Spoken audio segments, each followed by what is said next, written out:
안녕하세요. 성공예감 이대호입니다.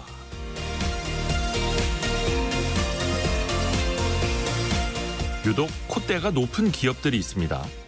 한국에서 자사 제품이 워낙 잘 팔리니까 애프터 서비스 같은 사후 관리를 엉망으로 해도 소비자들이 불편을 호소해도 그냥 배짱 영업을 하는 거죠. 소비자들은 수십만 원을 주고 산 제품인데 한번 고장나면 고칠 수가 없어서 발을 동동 구르게 됩니다. AS라도 받으려고 하면 한참을 기다리거나 원치 않는 제품으로 교환을 해야 하는 식으로 선택권에 제약을 받기도 합니다. 그런데 배짱 영업과 소비자 불만 사이에도 임계점이 있죠. 어느 지점을 넘어서면 소비자들이 등을 돌릴 수 있는 겁니다. 그게 걱정됐던 걸까요? 최근에 다이슨이라는 회사가 사후 관리 방식을 개선하겠다고 밝혔습니다. AS 수리를 72시간 안에 끝내고 만약에 수리가 늦어지면 같은 제품을 무료로 대여해 주기로 했습니다. AS 정책에 악명이 높던 애플도 소비자들이 바꿔놓은 바 있습니다. 당초 애플은 소비자가 직접 제품을 뜯은 적이 있으면 AS 자체를 거부했었는데 지난해부터 소비자의 셀프 수리를 허용하고 자가 수리를 위한 부품과 도구도 지원하기 시작한 거죠. 이 밖에도 삼성전자의 스마트폰 GOS 문제, KT의 10기가 인터넷 속도 저하 사건 등 다양한 분야에서 소비자들이 문제를 제기하고 기업의 태도를 바꿔놓은 바 있습니다. 소비자와 기업은 결국 상생해야 하는 존재죠. 소비자 없는 기업은 존재할 수 없고 기업 없이는 소비자도 있을 수 없으니까요. 소비자는 더욱 똑똑해지고 기업은 그 목소리에 귀를 기울여야 건강한 상생이 지속될 수 있을 겁니다. 11월 27일 월요일 성공예감 이대호입니다. 출발합니다.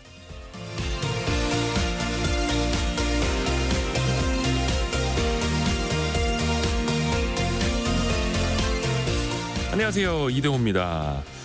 오늘은 곳곳에 조금 비가 오고 내일부터 기온이 뚝 떨어진다고 합니다. 이 겨울이 추워지는 건 너무나 당연한 일이긴 한데 그래도 또 오늘은 기온이 좀 올라갔다가 뚝 떨어지는 만큼 건강관리 잘 하시길 바라겠고요. 자, 오늘 친환경적인 경제 상식 퀴즈 한번 내드리겠습니다. 친환경적인데 이것도 어딘가 지금 꽉 막혀 있습니다. 이 차량이 5년 만에 3만 대 이상 늘었거든요. 2018년에는 우리나라에 900대도 안 됐었는데 40배 가까이 증가한 거죠. 그런데 그 연료 수급에 지금 차질이 생겼습니다. 현대제철에서 이거를 만들고 있었는데 이 부생 수소를 만들고 있었는데 일부 지역에서 이 충전 대란이 빚어지고 있는 겁니다. 그 제철소 지금 설비 고장 때문에 그런데요. 복구까지는 시간이 좀 더 걸릴 거라서 운전자들의 불편이 계속될 전망입니다. 이 산소를 이것과 반응시켜서 전기로 만들어서 움직이는 차를 말하는데요. 전기차는 아니고요. 네. 힌트는 제가 아까 살짝 말씀을 드렸습니다만 원소기호 1번 H라고도 쓰죠. 원소기호 1번 그것을 산소와 반응을 시켜서 전기를 만들어서 달리는 차를 말합니다. 세 글자로 보내주시면 되고요. 짧은 문자 50원, 긴 문자 100원이 드는 샵 9730으로 참여해 주시면 되고요. 추첨을 통해서 저희가 다양한 선물도 보내드립니다. 그리고 KBS 콩과 유튜브, KBS 1라디오 유튜브를 통해서도 함께 하실 수 있고요. 성공예감 이대호입니다. 자주 검색하시면 성공이 가까워집니다.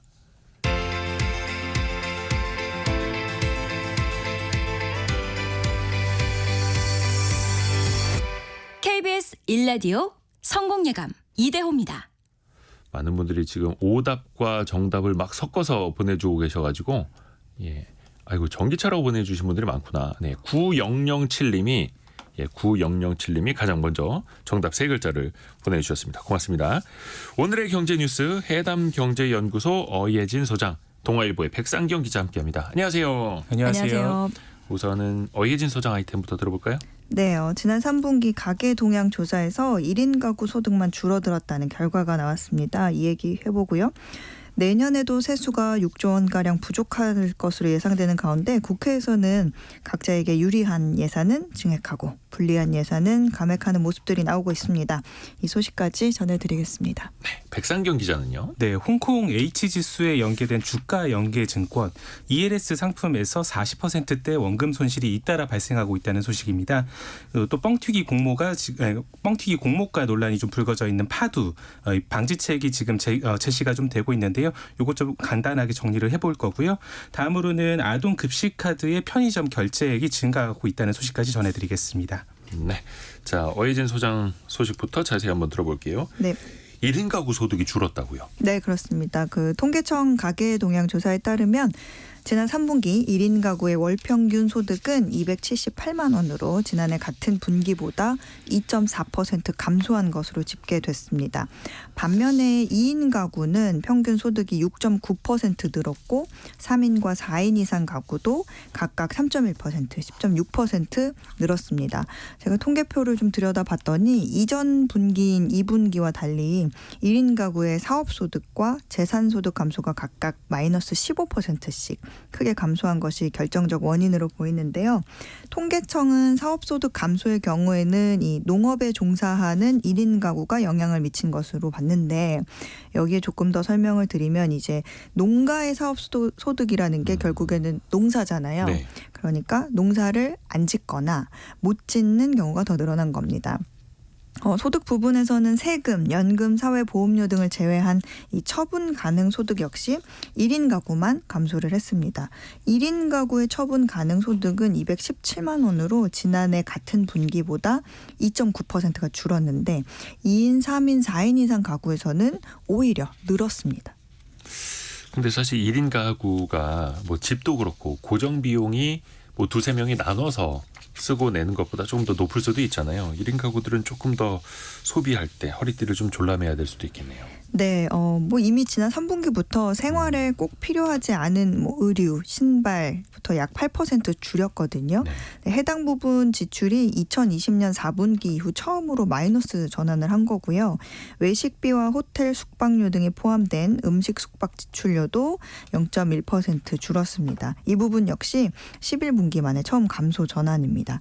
반면에 식료품, 비주류, 음료 소비는 오히려 4% 가까이 늘면서 2021년 4분기 이후에 가장 큰 폭으로 증가를 했는데 이거는 아무래도 장바구니 물가가 크게 오르면서 네. 이 필수용품 지출 부담이 늘어난 것으로 이해를 하시면 되겠습니다. 이 부분은 5인 이상 가구를 제외하면 전 가구가 모두 늘었거든요. 또 1인 가구를 비롯해서 너나 할 것 없이 늘어난 지출 분야는 주거, 수도, 광열입니다. 그러니까 공공요금 인상이 주요 원인인데 1인 가구가 2인, 3인 가구보다 이 부분에서 지출 증가가 더 큰 것으로 나타났습니다. 그런데 이번 통계는요. 1인 가구 소득이 전반적으로 다 줄었다는 게 핵심입니다. 네. 아마 3분기를 기점으로 앞으로 계속 이런 결과가 나올 것 같다는 생각이 드는데 제가 봤을 때는 지금 이제 통계를 두고 뭐 1인 가구들 중에 아무래도 소득이 낮은 분들이 많기 때문에 네. 기존의 소득 하위 20%인 1분위 소득이 감소하고 있다 이렇게 해석하는 경향이 있거든요. 그런데 그것보다는 노인 인구 중에 1인 가구가 생기면 이 점차 하위 20% 그룹으로 이동을 하잖아요. 그러니까 그렇게 진입하게 될 확률이 높아진다는 의미로 해석을 하시면 좋을 것 같습니다. 그래서 이런 결과가 나왔다고 보거든요. 근데 우리 사회는 보통 1인 가구 했을 때 2030 청년 세대를 비롯해서요. 사별한 독거노인도 있을 거고 이 기러기형 중년 등 이제 다양한 유형의 1인 가구가 있습니다. 그중에서도 노인 1인 가구가 대부분이거든요. 근데 문제는 이 같은 1인 가구가 전체 가구에서 차지하는 비중이 지금 3분의 1에 해당합니다. 33% 정도. 근데 노인 1인 가구가 점차 이제 크게 늘면서 2050년이 되면 40%에 이를 것이라는 점이 시사점이 될 것 같습니다. 전 세대 가구 비중 중에서 이제 1인 가구로 이동하는 비중이 계속 늘어나는 거죠. 그래서 다양한 형태의 좀 1인 가구에 맞는 제도나 시스템이 지금은 조금 부족한데 이게 좀 뒤따라와야 하는 상황이라는 거죠. 그러니까 뭔가 성공해서 소득이 높아져서 독립하는 거라면 좋겠지만 네. 그게 아니라 어쩔 수 없이 혼자 살아야 하는데 노후도 걱정이고 사실 우리나라 뭐 고령화 이거는 모두의 문제이긴 합니다. 네. 미래가 대비가 잘 안 돼 있다라는 걱정들도 크잖아요. 노후 생활비 부담도 더 커지고 있죠. 네, 맞습니다. 그 KB금융지주 경영연구소가 올해 1월에 전국 20세에서 79세 남녀 3,000명을 대상으로 설문을 했거든요. 노후의 기본적 의식주 해결만을 위한 최소 생활비는 평균 월 251만 원으로 나타났고 여행과 여가 활동 그리고 뭐 손주들 용돈도 줄 수 있을 정도의 적정 생활비는 월 369만 원, 한 370만 원 정도로 집계가 됐습니다. 5년 전에 비해서 최소와 적정 생활비가 각각 67만 원, 106만 원이 증가한 겁니다. 문제는 이 설문 대상자들이 현재 가구 소득이나 지출, 저축 여력 등을 고려할 때 이제 자신이 조달할 수 있는 노후 생활비는 평균 월 210만 원 정도뿐이다. 이렇게 답했다는 거예요. 네. 그러니까 스스로 생각하는 최소 생활비 수준에도 못 미치는 거죠. 근데 또 원하는 퇴직 연령을 묻는 질문에는 평균 65세로 답을 했는데 응답자 가운데 이미 은퇴한 400명의 실제 퇴직 나이를 보니까 희망사항보다 10년이나 이른 평균 55세를 기록했습니다. 아직 노후를 위한 경제적 준비를 시작하지 못했다고 응답한 사람은 조사 대상자의 절반이 넘었습니다. 그렇죠. 웬만한 대기업에서도 한 50대 초중반이면 나갈 수밖에 없는 현실이 또 있고 네. 마음은 65세에 퇴직하고 싶지만 실제로는 그보다 10년 더 먼저 퇴직한다. 노후 준비는 아무리 강조해도 지나치지 않을 것 같습니다. 자, 백상경 기자, 최근에 ELS라는 상품 굉장히 좀 문제가 많이 되고 있더라고요. 네. 일단은 ELS 이게 좀 어려울 수도 있어요. 좀 쉽게 먼저 좀 풀이를 부탁드립니다. 네, 개념이 좀 복잡한 개념이지만은 좀 쉽게 한번 설명을 해보겠습니다. 그 ELS 이제 금융 파생 상품의 좀 한 종류인데요. 보통은 이제 주가 지수나 특정 주식의 가격 움직임에 연계해서 뭐 이 손익을 따지는 그런 위험성이 좀 높은 증권입니다. 이를테면은 이제 뭐 삼성전자 같은 개별 주식 뭐 이런 거에 연동을 하거나 아니면 코스피 200 같은 주가 지수 같은 것들에 연동을 시켜가지고 이제 수익률을 따지는데요. 저금리 시절에는 일반적으로 이게 수익률이 한 연간 한 6에서 한 10%, 많게는 한 20%까지도 되는 상품들이 있었어요. 그래서 굉장히 높은 수익률을 좀 확정적으로 보장해 준다라는 표면적인 어떤 이유들 때문에 은행 이자보다 높은 수익을 원하는 분들이 이걸 가입을 좀 많이 검토를 하고 실제로 가입도 하셨습니다. 보통 3년 만기에 상환 주기를 6개월 정도로 잡는데요. 6개월마다 이 기초 자산의 변동을 평가해서 이 기초 자산이 아까 말씀드렸던 주식 가격이나 주가 지수인데요. 이것에 대한 평가를 통해서 사전에 정했던 일정한 조건을 충족을 하면 조기에 상환을 해주고 네. 계속해서 이게 조건 충족이 안 된다 그러면은 만기까지 가가지고 조건을 따져가지고 상환을 진행을 하는 그런 상품입니다. 아마 지금 청취하고 계시는 분들 중에서도 이게 뭔 소리야? 라고 하시는 분들 아마 대다수일 텐데 ELS는 일단 이해하기조차도 좀 어려운 상품이고 저 개인적으로는 ELS라는 상품은 이해하지 못해서 가입한다. 이걸 제대로 이해하면 가입하지 않는다라는 저는 이제 네. 지론을 또 갖고 있는데 일단 그 많은 ELS 상품 중에서 어떤 게 문제되는지 좀 알려주세요. 지금 제일 좀 문제가 되는 상품이 뭐 말씀드렸다시피 지금 홍콩 H지수에 묶여 있는 그리고 이 원금 비보장형 상품입니다. 그러니까 네. 원금 보장형이나 부분 보장형 같은 경우는 일정한 수준의 어떤 돈들은 어쨌든 확보가 되는 거잖아요. 근데 네네네. 이 원금 비보장형 같은 경우는 이 ELS 상품의 특성상 최악의 사태에는 원금을 전부 날리는 정도까지도 좀 생각을 할 수가 있는 거거든요. 이 상품이 갖는 낚인 베리어 옵션이라는 개념이 좀 중요한데요. 이 낚인이 이 수익과 손실을 가르는 기준점이라고 생각을 하시면 됩니다. 그러니까 예를 들어서 기초 자산에 되는 뭐 어떤 회사의 주식 가격이 만기까지 50% 이하로 떨어지지 않는다라는 게 이 낙인 조건이라고 하면 이 50%가 낙인을 가르는 어떤 기준이 되는 거고요. 이게 어떤 형태로 작동을 하냐면 기초 자산 가격이 50% 이하로 내려가 버리면 반토막 나면 네, 뭐 기존에 약정을 했던 이 확정 수익 뭐 몇 퍼센트 주겠다 이것들하고 상관이 없이 이제 만기가 도래했을 때 이 기초 자산 가격이 얼마나 떨어지느냐에 따라서 이제 손실률, 뭐 수익률 같은 게 결정이 되는 형태입니다. 그냥 그 마이너스 50% 되면 마이너스 50% 확정입니다. 반토막이에요. 반만 네, 가져가세요. 이거죠. 만기에 딱 그 가격이 된다면 50%를 손해를 보는 그런 구조죠. 그러니까 쉽게 말해서 좀 높은 좀 확정 수익을 노릴 수도 있는데 이 기초자산 변동성이 너무 커지면은 이 낚인 조건에 걸려버리면서 최악의 경우 이제 원금 전액 손실까지도 가능한 좀 고위험 상품입니다. 그렇죠. 고위험 상품입니다. 네. 이걸 은행에서 팔기 때문에 안전한 상품이라고 또 오해하실 수가 있는데 네. 고위험 상품이고 홍콩 H 지수를 기초 자산으로 한 ELS들이 네. 지금 문제잖아요. 그게 지금 네. 어떤 상황까지 와 있나요? 이게 홍콩 H 지수가 이제 홍콩 증시에 상장한 중국 기업들 중에서 50개의 종목을 추려가지고 산출을 하는 지수거든요. 근데 이게 변동성이 사실 좀 높은 것으로 알려져 있는 지수예요. 실제로 2015년 5월에도 한 15,000 정도까지 올라갔던 지수가 9개월 뒤인 2016년 2월에는 7,500까지, 그러니까 거의 반토막이 나면서 그때도 ELS 원금 손실이 한번 발생했던 적이 있거든요. 이번에는 지금 2021년 2월에 12,000 정도가 이제 선이었는데 지금 보면 반토막 이하로 떨어졌습니다. 네. 뭐 거의 5,000에서 횡보하고 있는 상태고요. 그래서 이제 지수가 반등하는 거 없이는 원금 소실이 사실상 거의 불가피하다 이렇게 봐야 되는 상황입니다. 그러니까 ELS 지금 만기가 통상 지금 3년이라고 말씀을 드렸는데요. 이게 문제가 좀 내년에 본격적으로 터질 가능성이 지금 높은 상황입니다. 현재 5대 은행에서 판매된 홍콩 H 지수 연계 ELS의 만기 도래 규모가 내년 상반기에만 지금 8조 4천억 원 정도로 예상이 되고 있습니다.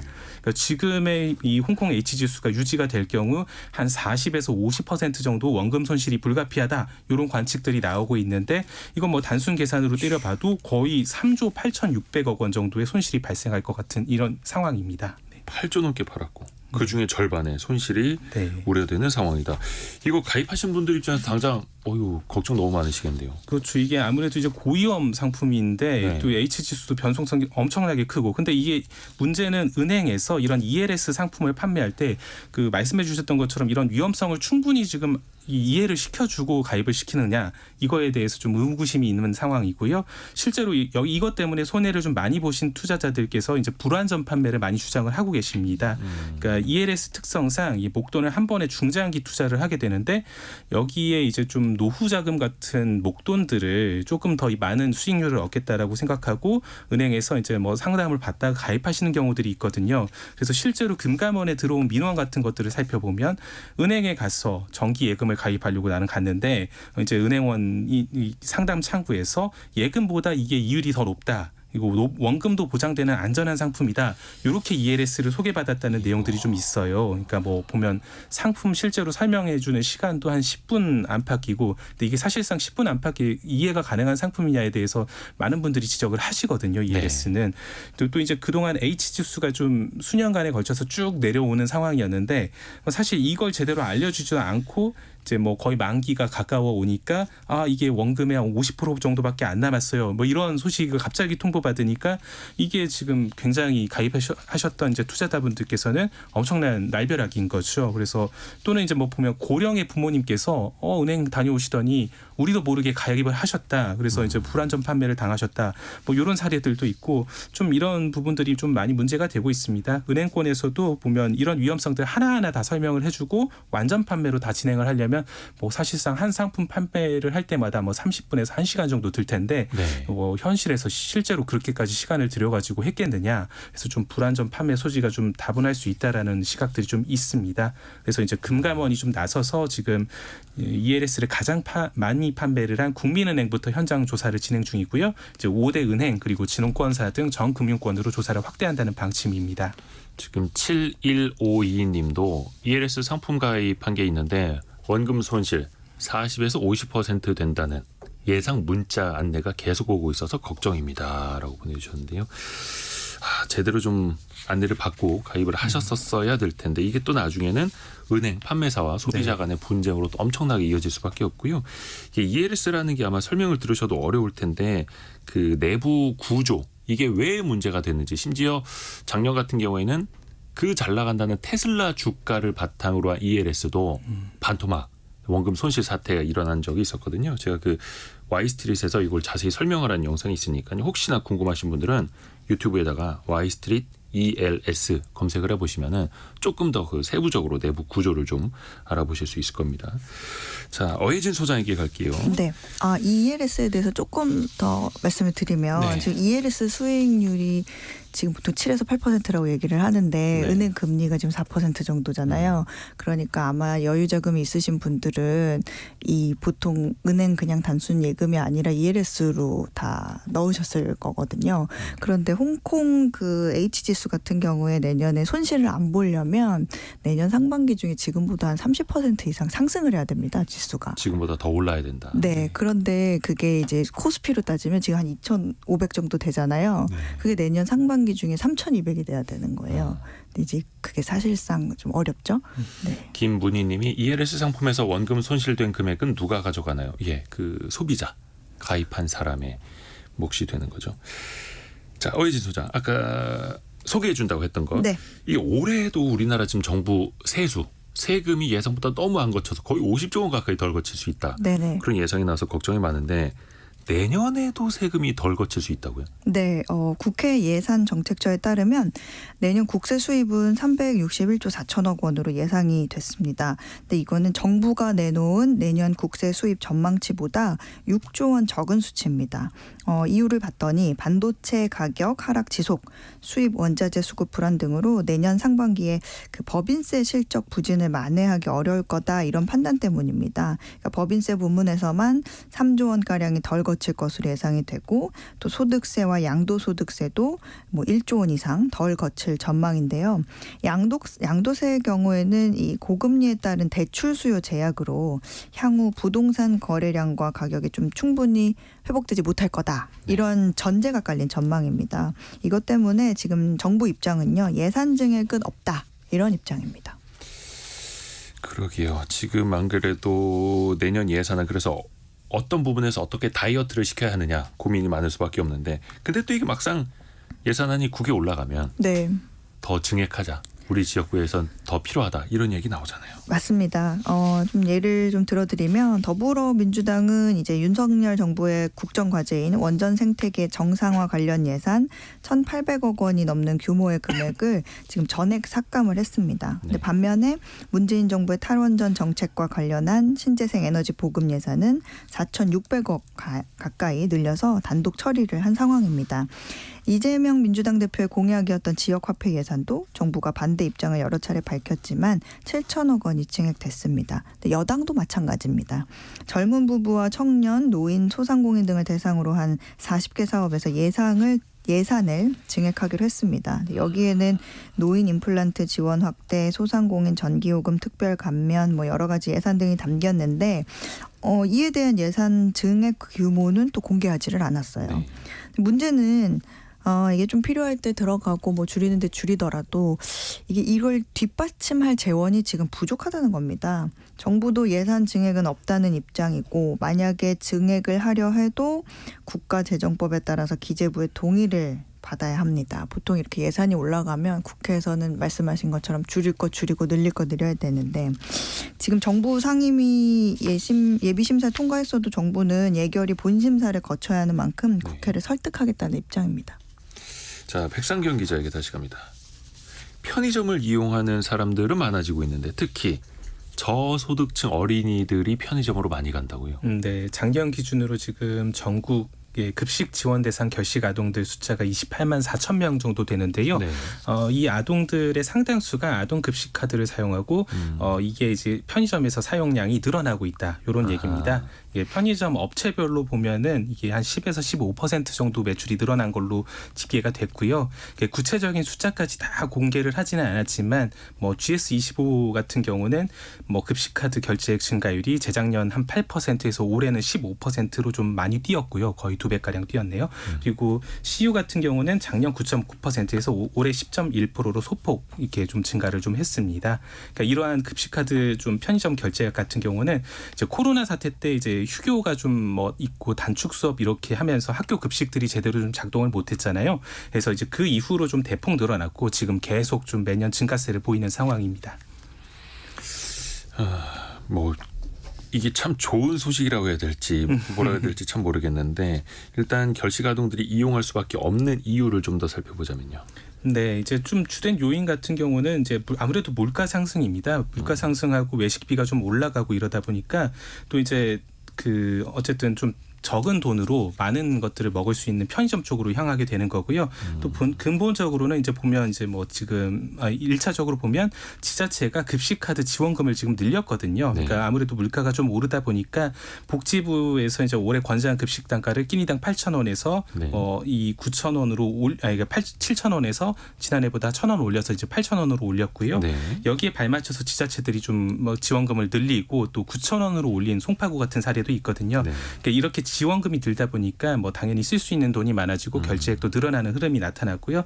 또 본질적으로 보면 이제 편의점이 사실 이제 결식 아동들의 끼니 해소 창구로 지금 자리를 잡아가고 있거든요. 네. 뭐 앞에 말씀드렸듯이 아무래도 조금 적은 돈으로 뭐 먹으려다 보니까 좀 다양한 음식들, 기호에 맞는 음식들 먹을 수 있는 편의점으로 몰리는 거고요. 그래서 우유, 도시락, 뭐 김밥, 컵라면, 샌드위치 같은 먹거리를 좀 저렴하게 뭐 많이 즐기는 그런 학생들이 늘어나고 있습니다. 편의점 업계도 이렇게 좀 몰리는 이제 결식 아동들을 고려를 해서 좀 급식 카드 같은 거 사용했을 때 부끄러움을 좀 느낄 수 있다 이런 부분들이 있잖아요. 네. 그래서 이제 모바일 예약 시스템, 뭐 할인 혜택 이런 것들을 도입을 하면서 좀 지원을 해주고 있는데요. 이제 어쨌든 근데 이제 편의점에서 먹을 수 있는 음식들이 지금 뭐 집밥보다는 뭐 당연히 조금 뭐 짜고 뭐 달고 이런 부분들이 있다라고 하니까 사실 좀 걱정을 제기하시는 분들도 좀 있습니다. 네. 시스템적으로는 굉장히 잘 되어 있고 네. 그 결식 아동들이 부끄러워하지 않고 찾아갈 수 있도록 그 아이들에게 진짜 부끄러운 건 도움을 받고서도 아무것도 하지 않는 게 그게 부끄러운 거라고 가르쳐야죠. 그래서 도움을 받고 나중에 도움을 줄 수 있는 사람이 되면 된다라고 또 가르치면 더 좋을 것 같습니다. 해담경제연구소 어예진 소장, 동아일보의 백상경 기자 함께했습니다. 고맙습니다. 감사합니다.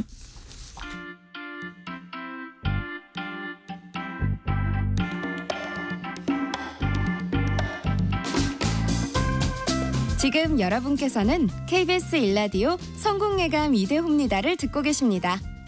참여해주신 여러분께는 추첨을 통해 건강을 품다 헬시허그에서 고함량 글루타치온 퍼펙트 75를, 아름다운 식탁 창조 주비푸드에서 자연에서 갈아 만든 생와사비를, 쉽고 빠른 판촉물 제작 시너지 기프트에서 LED 무드 등 스탠드를, 그리고 성공예감에서 준비한 커피 쿠폰을 보내드립니다.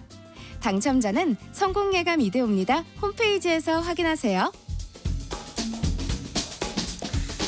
경제상식 퀴즈 한 번 더 내드리겠습니다. 최근에 이 차량을 타고 계시는 분들의 고민이 많아지고 있습니다. 최근에 이 차량의 연료 수급이 잘 되지 않아서 문제가 되고 있는데요. 전기차는 전기를 충전해서 모터를 회전시키죠. 그런데 이 차량은 수소와 산소를 반응시켜서 얻은 전기로 차를 움직이게 됩니다. 그래서 그냥 배터리가 아니라 수소 연료 전지를 사용한다 이렇게 또 표현을 하는데요. 그런데 최근에 이 수소 수급이 어려워지고 있다고 합니다. 정답은 세 글자인데 뭐 대놓고 드리자면 수소로 움직이는 차. 뭐 그 정도면 됐죠. 근데 실제로 타시는 분들이 8786님 지금 30분째 충전을 기다리는 중입니다. 아이고 답답해라. 3382님 집사람 차량이 이 차인데 지금 운행을 못하고 있어요. 매물로 내놔도 판매 문의도 오지를 않네요. 구매 문의도 오질 않네요라고 또 보내주셨고요.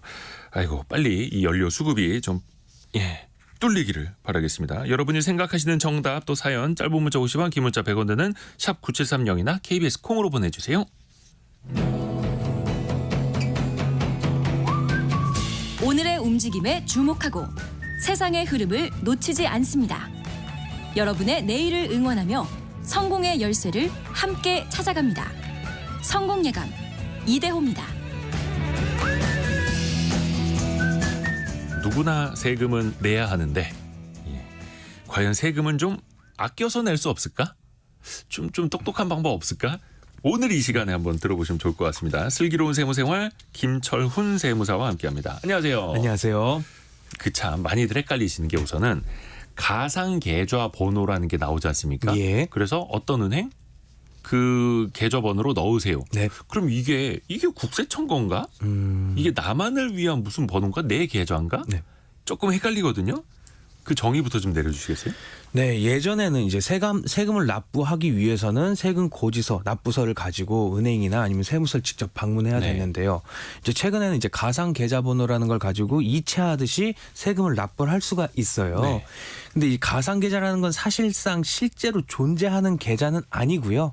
그 은행에서 납부자를 이제 식별하기 위해서, 구분하기 위해서 부여한 일정의 뭐 번호 내지 코드로 보는 게 맞습니다. 이제 국세청이랑 은행이랑 이제 계약을 맺어가지고요, 임시로 발급되는 번호라고 보면 돼서 이제 누가 납부했는지 알기 쉽게 하기 위해서 가상 계좌를 사용해요. 이 계좌 가상 계좌를 사용하면은 그 가상 계좌 하나당 납세자 1명 이렇게 연결이 돼 있거든요.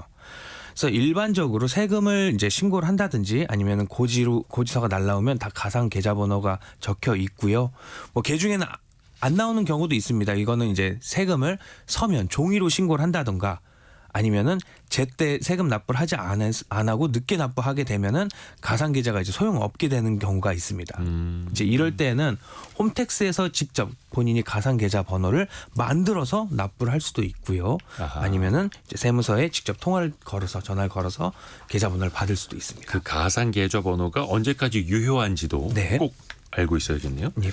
또 아마 요즘에 세금도 카드로 내시는 분들 꽤 계실 거예요. 네, 근데 또 카드 결제하면 할부 아닙니까? 할부. 맞습니다. 혹시 세금도 뭐 무이자 할부 이런 거 됩니까? 네, 가능합니다. 질문이 많이 들어오는 것 중에 하나인데요. 이제 무이자가 가능한지 예. 아니면 할부 기간은 어떻게 되는지 이런 걸 물어보시는 분들도 계시는데 이건 카드사별로 다르고요. 그때마다 혜택이 다르기 때문에 신용카드사로 한번 문의해 보시면 됩니다.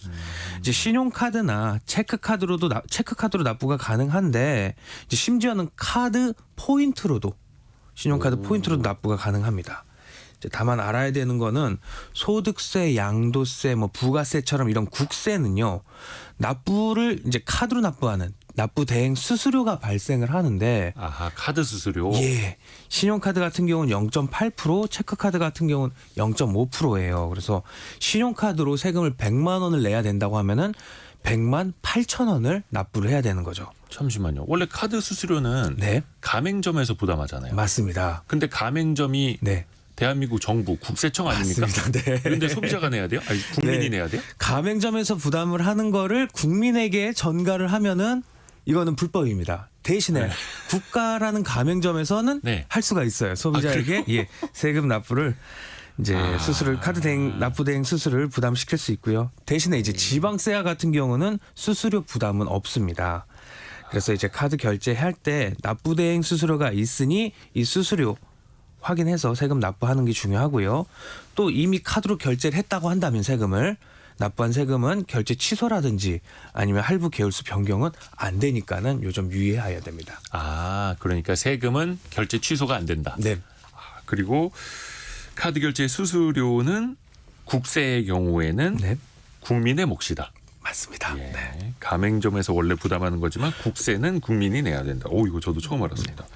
그러면 만약에 좀 금액이 한 예를 들어서 세금 한 100만 원 나옵니다. 네. 그럼 내가 한 50만 원 정도는 내가 현금으로 내고 50만 원 정도만 카드로 어떻게 할 수 없나? 이것도 가능해요? 네, 그것도 가능합니다. 홈택스에서 직접 뭐 50만 원 카드, 50만 원 현금으로 해서 납부도 할 수 있고요. 이런 게 어렵다라고 하면은 가까운 세무서 민원실에 가면은요. 예. 세금을 납부하는 창구가 있어요. 그곳에서 이제 사람이 있기 때문에 쉽게 처리할 수가 있습니다. 그리고 또 많이들 이거 헷갈리시는데 보통 이제 연말정산하면서 내가 세금을 썼댄다. 카드를 쓴 금액에 대해서는 소득공제 준비하지 않습니까? 예. 그러면 예를 들어서 내가 카드로 세금을 많이 냈어. 네. 그럼 이것도 소득공제가 될까요? 네, 안타깝게도 신용카드 소득공제를 받을 수 있는 항목이 아니에요. 이제 이유를 알아보면은요, 이 신용카드 소득공제라는 것 자체가 국가에서 이제 알기 어려운 자영업자의 매출이 얼마인지 확인하기 위해서 이제 직장인들이 신용카드 많이 써라 그러면은 소득공제라는 혜택을 줄게 이런 취지로 나온 거기 때문에 이미 나라에서 국가에서 알 수 있는 뭐 신용카드 사용 내역은 소득공제를 주지 않고 있어요. 그중에 하나가 이제 세금 납부라든지 네. 아니면 카드로 자동차를 구입한다고 해도 자동차 같은 경우는 신차 같은 경우는 매번 이제 출고를 할 때마다 국가에 다 보고가 되는 시스템이기 때문에 신용카드 소득공제를 받을 수가 없습니다. 그리고 아까 그 카드로 무이자 할부로 네. 세금을 낼 수 있다라는 것도 말씀을 드렸는데 네. 카드 말고 그냥 세금이 너무 많아서 네. 이걸 좀 나눠서 내고 싶을 때는 어떻게 해야 됩니까? 네, 세금은 기본적으로 한 번에 내는 거이긴 한데 근데 이제 금액이 큰 경우라고 한다면은 나눠서 내는 분납이라든지요. 네. 연부 연납 제도를 활용이 가능합니다. 이제 세금을 좀 천천히 내는 제도인데 네. 이게 의외로 큰 규모의 기업이 아니더라도 소규모 자영업자에게도 많이 해당이 됩니다. 이제 내용을 살펴보면 제일 먼저 이제 분납 같은 경우는요. 기본적으로 2달에 걸쳐서 세금을 반씩 나눠서 내겠다라는 게 분납이에요. 그래서 이제 국세 같은 경우는 조건이 1,000만 원이 넘어갈 때는 네. 먼저 1,000만 원을 내고요. 이제 나머지 금액은 2달 후에 내는 시스템이고요. 이제 그거보다 이제 금액이 더 커서 세금이 2,000만 원을 넘어간다라고 하면 먼저 반절 내고 나머지 반절은 2달 후에 내게 됩니다. 그리고 두 번째로는 이제 연부연납이라는 게 있는데요. 이건 이제 분납은 2달에 걸쳐서 나눠서 낸다 그러면 연부연납은 연 단위로 걸쳐서 몇 년 동안에 나눠서 내게 됩니다. 이제 조건은요. 세금이 이제 2,000만 원 넘어갈 때 이 경우에는 담보를 제공을 해야 돼요. 아, 담보가 필요해요? 네, 담보를 제공하고 이제 가산율이라고 이야기하는 이자가 있습니다. 연 2.9% 현재는 2.9%이고요. 네. 뭐 의외로 높진 않습니다. 이제 대기업 같은 데서 이제 상속이 발생을 하면은 이제 상속세 단위가 몇 조 단위이기 때문에 예. 이러한 경우에도 많이 이용을 하고요. 대기업이 아니더라도 뭐 상속세나 이런 경우에는 많이 이용을 하게 됩니다. 근데 이거 연부 연납은 정말 뭐 재벌들 상속세일 때 몇 년에 나눠서 내기로 했다 이런 기사들 많이 나오는데 네. 그게 아니라 그냥 세금 2,000만 원만 넘으면 네. 누구든지 신청을 해서 나눠서 낼 수 있다. 예, 나눠서 낼 그리고 수가 그 있습니다. 이자는 연 2.9%니까 네, 은행 이자보다 훨씬 싸네요. 맞습니다. 예. 그러면 세금 부담들도 좀 나눠서 내는 게 이득이네요. 맞습니다. 마지막으로 이제 납부 유예 신청이라고 해서 세금을 내야 하지만 현재 세금 납부할 돈 자체가 없어가지고 좀 늦게 내달라고 미뤄달라고 신청하는 거고요. 네. 일정한 요건에 해당된다면 세금 납부를 이제 이자 같은 것도 없이 연기를 할 수가 있으니 많이 활용하면 좋을 것 같습니다. 그리고 세금 같은 경우에 조금 이제 연체되거나 깜빡하고 늦게 낼 수도 있는데 네. 가산세가 붙잖아요. 예. 그게 바로 다음 날부터 붙나요? 네, 쉽게 말해서 이제 연체 이자가 붙는다고 생각하면 되는데요. 네. 이름도 납부를 불성실하게 해서 내는 가산세라고 해서 납부 불성실 가산세예요. 이건 이자율이 조금 높아요. 연 이자율이 약 8%? 8%. 네, 좀 높은 편이고요. 많이 높은 편이죠. 이제 하루하루 가산세가 붙기 때문에 이제 깜빡하고 납부를 못했다면 바로 납부하는 게 제일 좋습니다. 그리고 또 하나. 다른 사람의 세금을 내가 대신 내주는 것도 가능합니까? 예를 들면 뭐 자식이나 가족에게 증여를 할 때 이 증여세는 네. 받는 사람이 그 증여세 세금을 내는 거잖아요. 맞습니다. 근데 돈이 한 푼도 없어서 네. 증여세를 낼 돈도 없다. 네. 그러면 아예 좀 증여세까지 포함을 해서 증여를 해주세요라고 할 수도 있거든요. 예. 또 실제로 그렇게 하는 분들도 있고. 네. 그러면 이건 또 어떻게 됩니까? 이제 세금적으로 증여세 문제가 발생을 할 수 있는데 이제 아버지가 예를 들어서 아들에게 부동산을 증여를 하고 네. 그 아들이 내야 되는 증여세를 아빠가 대신 내주는 경우들도 있어요. 예를 들어서 10억짜리 부동산을 아들에게 증여를 하게 되면 이거 세금만 한 3억이거든요.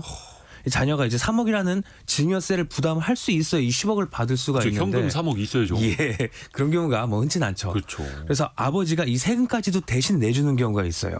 그러면은 이 세금도 자녀에게 또 증여를 한 걸로 봐서 다시 또 증여세를 계산을 하고요. 예를 들어서 10억짜리 부동산을 물려주는데 네. 세금 3억 나올 것 같으니까 13억 원을 증여하면 예. 그 3억 원에 대해서도 또 증여세가 나온다. 증여세가 나오고 그 증여세를 또 다시 아들이 낼 수가 없겠죠. 그럼 또 그만큼을 또 아버지가 또 내줘요. 이게 계속해서 무한 반복이 되게 됩니다. 네, 이제 그럴 경우에는 이제 거꾸로 역산을 해서 계산을 해서 아버지가 줘야 되는 금액이 얼마고 증여세가 얼마인지까지 다 계산을 해야 되는데요. 이제 이걸 또 뭐 절세를 할 수 있는 방법들이 있어요. 이제 연대납부라는 특징을 이용을 해서 상속세에서 이렇게 뭐 대신 남의 것까지 대신 내주더라도 증여세가 발생을 안 한다든지 네. 아니면 거주자 비거주자인지 내용을 확인해서 이 증여세를 안 낼 수도 있는 방법이 있기 때문에 따져서 뭐 절세를 하면 될 것 같습니다. 여기서부터는 더 복잡해지니까 세무사들의 도움이 좀 필요하겠네요. 네, 맞습니다. 오늘 김철훈 세무사, 누리세무그룹의 김철훈 세무사 통해서 세금도 아껴서 내는 똑똑한 방법 살펴봤습니다. 오늘 말씀 고맙습니다. 감사합니다. 감사합니다. 이어서 라디오 정보센터 다녀오겠습니다. 유엔 안전보장이사회가 현지 시간 27일 긴급회의를 열어 북한의 군사 정찰 위성 발사 문제에 관한 대응을 논의합니다. 북한은 9.19 남북 군사합의 등 남북합의 위반의 책임이 남한에 있다고 주장하며 한미일, 한미연합훈련에 대해 불장난 소동이라고 맹비난했습니다. 정부가 장내 산업 관련 규제를 풀고 산후조리원의 해외 진출을 지원하기로 했습니다. 서해 기상 악화로 인천과 서울 있는 여객선 운항이 일부 통제됐습니다. 지금까지 라디오 정보센터 뉴스 정한나였습니다. 요즘에는 부동산 열기가 좀 많이 식어서 좀 뜸한 이름이긴 합니다만 임장이라는 표현 아마 많이들 들어보셨을 겁니다. 임장 간다. 현장을 보러 간다는 거죠. 현장에 임한다라고 해서 임장이라고 한다 하는데요. 이분이 전국적으로 임장을 열심히 다닌다고 합니다. 어서민의 성선화 대표입니다. 돈월이 투자백사 함께하죠. 안녕하세요. 네, 안녕하세요. 임장 많이 다니세요? 일주일에 2-3번씩 다니죠. 근데 이게 사실 임장이 네. 뭔가 막 대단하게 네. 어디 지리산 산행 가는 그런 마음가짐을 가지고 가야 되는 건 아니죠? 그런 건 절대 아니죠. 네. 그러니까 내가 궁금한 동네 한번 보러 가는 것 정도도 임장일 수 있고. 그렇죠. 뭐 그런 건 사실 분위기 임장이라 그러거든요. 분위기 임장. 전문 용어 나오네. 네. 네. 네. 임장 가기 전에 이렇게 네. 막 부담스러워하실 필요는 없고요. 일단 저는 사실 이제 많은 초보자분들이 임장을 되게 대단한 거라고 생각을 하고 예. 가기 전에 내가 엄청나게 공부를 많이 해야 되는 걸로 생각을 하는데 저는 솔직히 그렇게 하지 말라라고 얘기하거든요. 그리고 저는 핵심 포인트만 딱 짚어줘요.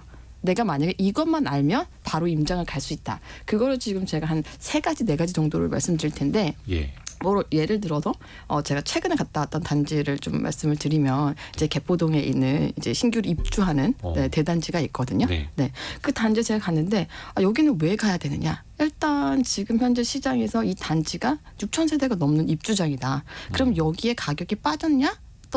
올랐느냐 이런 게 지금 굉장히 시장이 중요한 메시지가 될 수 있거든요. 네. 이런 데를 딱 가기 전에는 그러면 여기에 이 단지가 이 지역에서 어떤 의미를 가지고 있는 건지 얘가 대빵이다.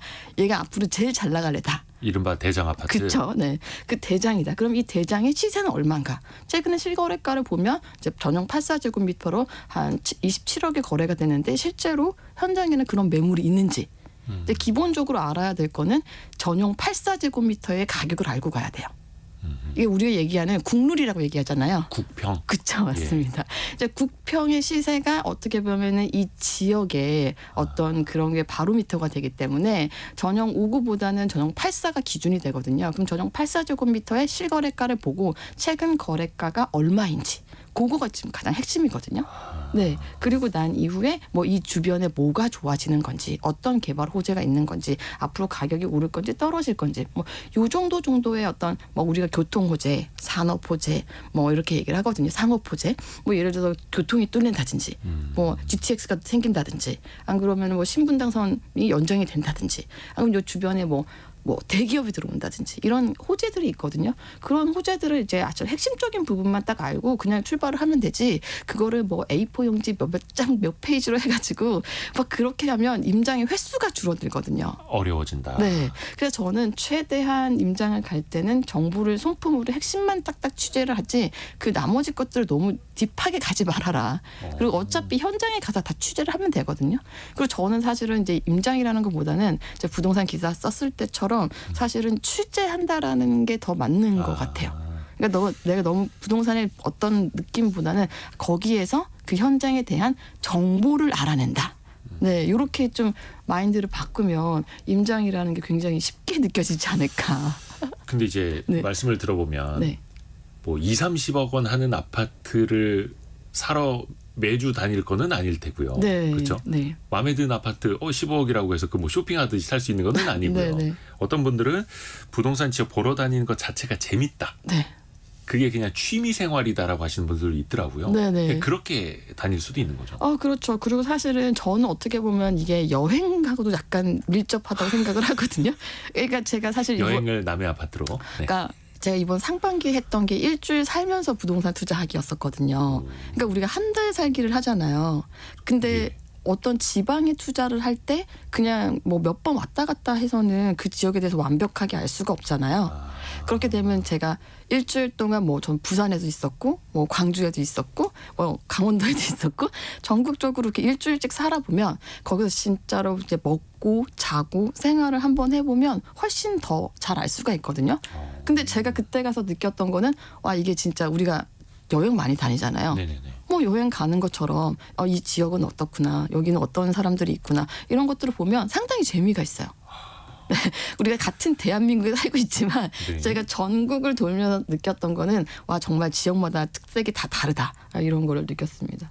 이게 투자 공부도 되고 네, 취미 겸 여행도 되고 또 취재도 되고 네, 이걸 즐기면서 전 충분히 할 수 있는 것 같아요. 그리고 또 임장을 가면 네. 그 지역 분위기를 가장 잘 아시는 분들은 아무래도 공인중개사 네, 네. 사무소 하시는 분들이잖아요. 네, 그렇죠. 근데 어느 아파트나 정문 앞에 보면 공인중개사 두세 개씩은 있지 않습니까? 네, 네. 어느 집을 찾아가야 됩니까? 또 이게 또 임장을 막는 요소 중에 하나가 가기 전에 반드시 예약을 해야 된다는 강박관념이 있을 수는 있어요. 근데 저는 절대 예약을 하지 않거든요. 네네. 그냥 갔을 때 딱 눈에 띄는 그리고 이제 부동산도 목이라는 게 있어요. 네. 근데 가장 목 좋은 부동산을 들어가는 게 좋은데요.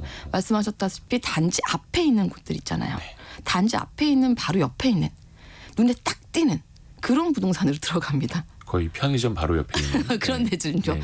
왜냐하면 저도 사실 거래를 해보면은요, 그 단지 물건은 그 단지 앞에서 거래가 가장 활발하게 되고요. 그렇죠.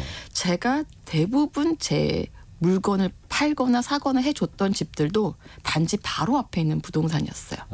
그래서 저는 뭐 딱히 예약을 하고 가기보다는 딱 현장에 갔는데 저 부동산 눈에 딱 띈다. 그리고 단지 사람들이 동선을 딱 봤을 때 왔다 갔다 하면서 많이 딱 들어갈 수 있겠다. 그러니까 단지 분들이 대부분 단순한데요. 지나가다가 이제 부동산 딱 보고 우리 집 좀 물건 좀 내놓고 뭐 이렇게 얘기를 하거든요. 좀 네네. 팔아주세요. 그러면 거기에서는 이제 굉장히 정보가 많이 쌓이는 거죠. 그리고 저는 한 5군데 정도를 돌아봐요. 단지에서 보면 그러면은 그 단지에 대해서 유독 역사를 많이 알고 있는 토박이 분들이 있으세요. 뭐 내가 여기서부터 20-30년씩 부동산을 거래를 했는데 이것도 사주고 저것도 사주고 거래를 많이 한 데가 있거든요. 네. 근데 부동산도 굉장히 천차만별이에요. 그렇죠. 네, 거래를 많이 하는 데를 몇 군데 돌아보다 보면 이 집은 거래를 많이 하구나. 그럼 꼭 이제 좀 얘기를 잘하는 거죠. 제가 뭐 이렇게 하고 싶은데. 그래서 부동산도 저는 전화로서는 사실은 큰 정보를 얻기가 힘들고 현장에 가서 그분들하고 직접 대화를 해보면 이 부동산이 거래를 많이 하시는 분들이구나. 여기 지역을 굉장히 잘 알고 있구나. 그런 걸 느낄 수 있기 때문에 저는 현장에 가서 부동산도 선택하는 게 좋다. 이렇게 그러니까 보고 말씀. 느끼고. 맞습니다. 그리고 또 임장이라는 네. 게 한참 그 부동산 시세 막 급등하던 시절에 네. 막 유튜브나 뉴스에 나오는 거 보면 깃발 들고 한 10여 명씩 데리고 다니고 그 10여 명 중에서 돈 많으신 분들이 네. 쇼핑하듯이 네. 한 단지 한 동에 있는 거 몇 개씩 계약을 하고 와서 약간 부정적인 이미지가 좀 남아있는 게 사실이긴 네, 하거든요. 맞아요. 그 임장도 막 10여 명씩 이렇게 다니세요? 어떻게 다니세요? 저도 사실은 카더라로 들었는데요. 예. 제가 갔던 지역에 가면 꼭 공인중개사 분들께서 버스 부대가 다녀갔다. 이런 말씀을 하시거든요. 그래서 어느 버스 부대에서 왔냐 저보고 저는 그냥 혼자 다니는데요. 이렇게 얘기를 하거든요. 혼자 다니세요? 네, 저는 혼자 다니거든요. 그러니까 막 10여 명 끌고 다니는 게 아니라. 네. 근데 저는 이게 이렇게 말씀을 드리고 싶어요. 만약에 그렇게 가는 거는 굉장히 전 비선호합니다. 왜냐하면 그건 자연스럽지가 않거든요. 그렇게 가려고 하면은 그 공인중개사분과 뭔가의 그게 있어야 돼요. 커넥션 같은 것. 네네. 내가 사람들 데리고 가니까 뭐 이렇게 뭐 설명 좀 해달라. 근데 그게 없이는 그게 불가능하거든요. 저는 그래서 한 4명 이상 가면 딱 거기서 이제 부동산에서 저기 그냥 공부하러 왔구나.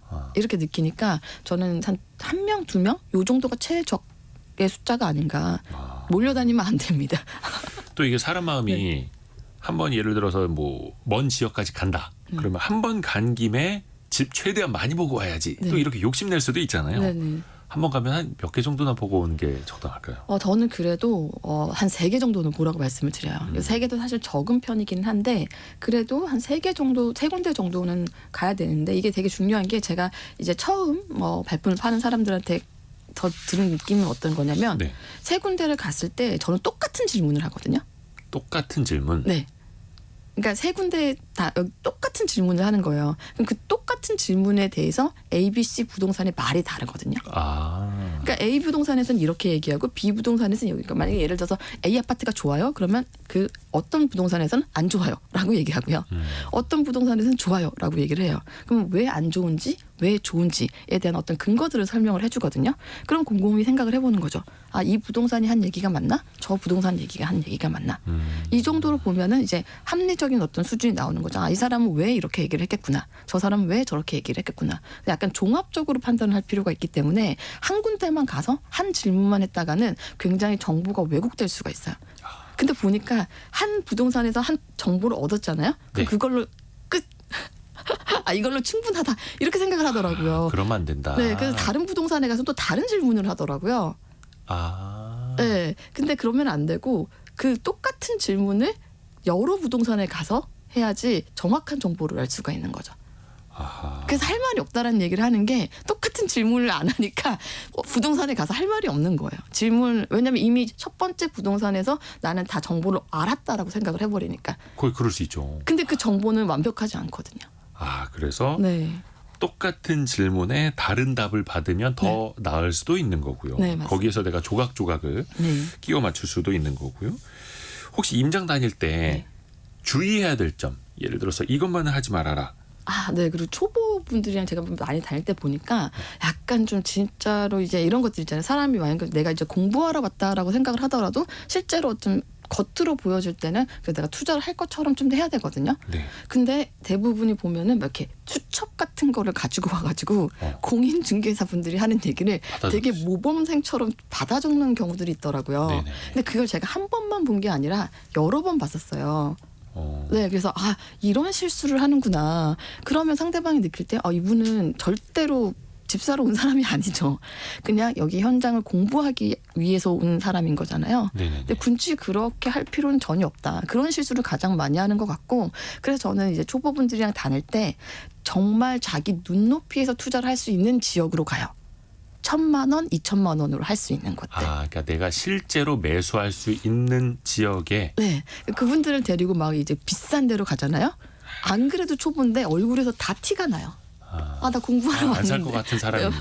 네네. 근데 제가 최근에도 한 2,000만 원 정도로 투자할 수 있는데 초보분들이랑 같이 갔더니 굉장히 감정이입이 잘 되더라고요. 아하. 그래서 진짜 아, 이거 내가 살 수 있겠구나. 그러면서 더 열심히 물어보게 되고. 그래서 뭔가 공부와 그 취미와 그 사이의 접점에 서야겠네요. 네. 오늘 성선화 대표와 함께했습니다. 고맙습니다. 네, 감사합니다. 여기서 1부 정리하고요. 2부에서는 증시각도기 곽상준 지점장과 함께합니다. 10시 5분에 돌아옵니다.